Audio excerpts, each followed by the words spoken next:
Tata மோட்டார்ஸோட Q1 வந்திருக்கு. இந்த Q1 வந்து சுத்தமாவே சரியில்ல. ஃபுல்லாவே வந்து நெகட்டிவா தான் இருக்கு. அது என்ன இதெல்லாம் வந்து டிஸ்கஸ் பண்ணலாம். நெட் ப்ராஃபிட் வைஸ் வந்தோம் அப்படின்னா 30.5% வந்து டவுன் ஆயிருக்கு இந்த டாடா மோட்டார்ஸோட ரிசல்ட். ஸோ அப்படின்னா போன வருஷம் அவங்க பண்ணது வந்து 5,647 கோடி இருந்தது அப்படின்னா இந்த வருஷம் அவங்க பண்ணது வந்து 3,924 கோடி தான். ஸோ நெட் ப்ராஃபிட் வந்து 30% வந்து டவுன் ஆயிருக்கு. இதுக்கான ரீசன் என்ன அப்படின்னு சொல்லிட்டு பார்க்கலாம். எல்லா பிசினஸ் செக்மெண்ட்லயுமே, அதாவது இவங்க வந்து இந்த கமர்ஷியல் வெஹிக்கிள், பேசஞ்சர் வெஹிக்கிள், இந்த எல்லா பிசினஸ் செக்மெண்ட்லயுமே வந்து பார்க்கும்போது இங்க வந்து சேல்ஸ் வந்து இவங்களால பண்ண முடியல. ஸோ இந்த ஒரு சேல்ஸ் பண்ண முடியாத ரீசனால இவங்களுக்கு ரெவன்யூவும் ஏறல, ப்ராஃபிட்டும் வந்து ஏறல.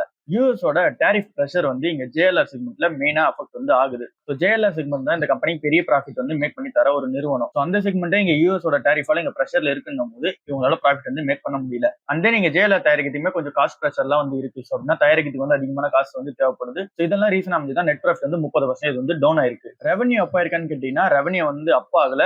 2.4% வந்து டவுன் தான் இருக்கு. பட் அனலிஸ்டோட எக்ஸ்பெக்டேஷனை விட நல்லாவே பெர்ஃபார்மன்ஸ் வந்து இருக்கு. எபிட்டா வந்து 35% வந்து டவுன். அண்ட் தென் எபிட்டா மார்ஜினுமே 14ல இருந்து 9% வந்து டவுன் ஆயிருக்காங்க. ஸோ ஃபுல்லாவே வந்து ப்ரெஷரா தான் இருக்கு டாடா மோட்டார்ஸ்